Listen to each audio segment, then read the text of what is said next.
Let's change our ukulele strings. I'll show you two different ways to do it depending on what kind of tie bar you have. This is the easy kind of tie bar. This is super cinchy to change.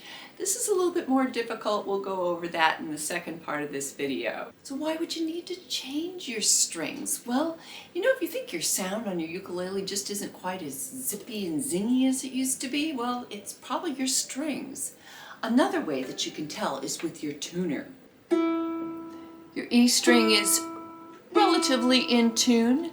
Then if you go to your 7th fret or higher and start seeing that it's going sharp, that's a good indication that your ukulele strings need to be changed.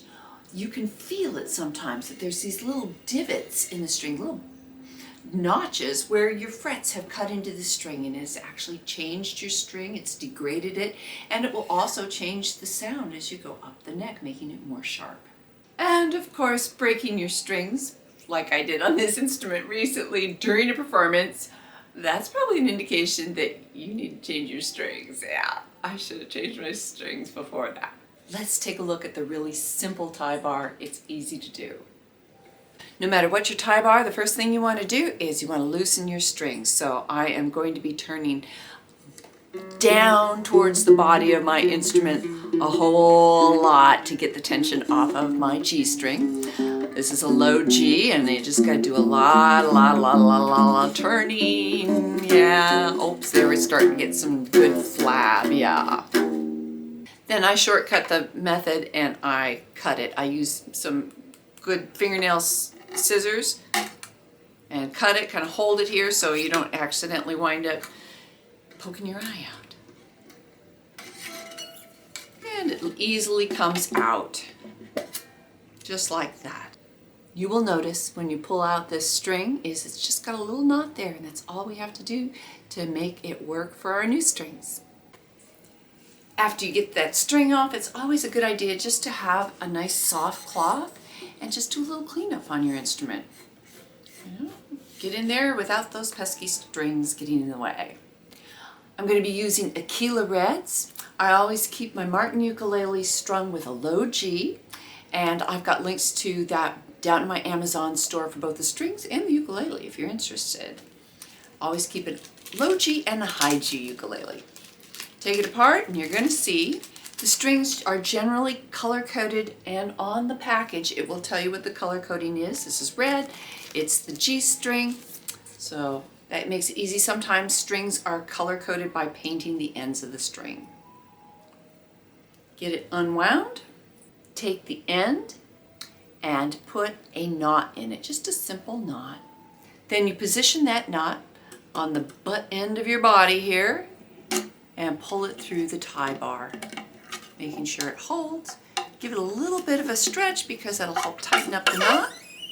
Then put it in your nut. Hard to do while I'm dangling my instrument, but get it securely placed in that little groove on the nut. Then string it through the hole on your tuner.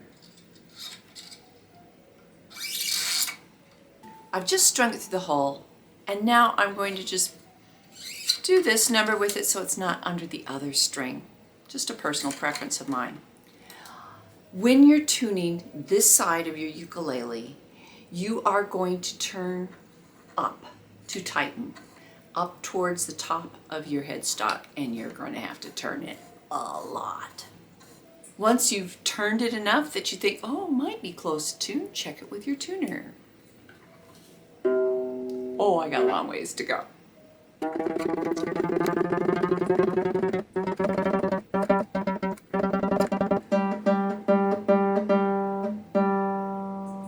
Yay! Repeat that with your C string, turning again up towards the top of your headstock. Do the same thing then with your E and your A string, except for you're going to tighten them up by turning them this way. If you accidentally turn it the other way, just don't tell anybody about it. It'll just feel a little awkward when you're tuning. You'll have to get used to it.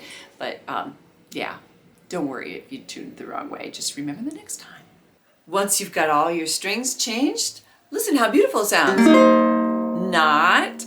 These strings are going to be changing their tuning and going flat all the time. So settle yourself down for a good practice session, or go to a jam or catch a jam online and play for about an hour constantly tuning, and you still may have to tune for several more days. Why? Because these knots are settling in here, and so as they get tighter, your strings get looser. So lots of tuning. You'll also have a lot of little extra ends to take care of, and that's completely normal. The biggest thing that you want to make sure is that these are not hitting your body to where they're rattling. So get your clippers and very carefully trim those off. On your headstock, you don't have to be so careful about trimming them close, but this is kind of messy. So tidy it up with your trimmers. Take something like this and turn it into something that looks a little neater, cleaner like that. Yeah, you ready to go? Well, except for all the tuning issues. Now let's tackle this knot situation that we need for this type of tie bar. Let's look at that knot up close and personal. Let's look at this giant size with a piece of 2x4 and a big cord first. The first thing you want to do is string your string through the tie bar, coming from the fret end of your ukulele out towards the butt of your ukulele body. Bring that string over across the top of the tie bar, and then go underneath the string that is headed towards your fretboard and loop it through. Then bring it across the top of the string that's on the tie bar and go underneath between the string and the tie bar. Cinch it up a little and repeat that again. Go over the string on the tie bar and under. Then hold it and cinch it so that knot is right there against the bottom of the tie bar.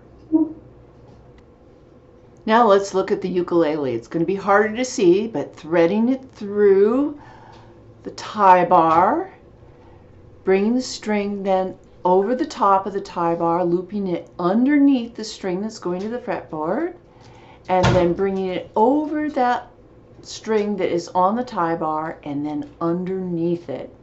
I gotta futz it with my fingers, but I got it. And then I'm going to go under again, pulling it through. So you go over and under twice.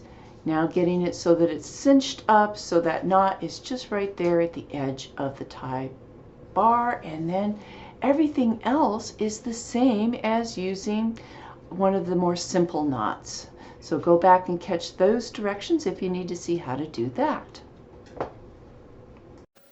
Once you have all the strings changed, it will just sound so much better.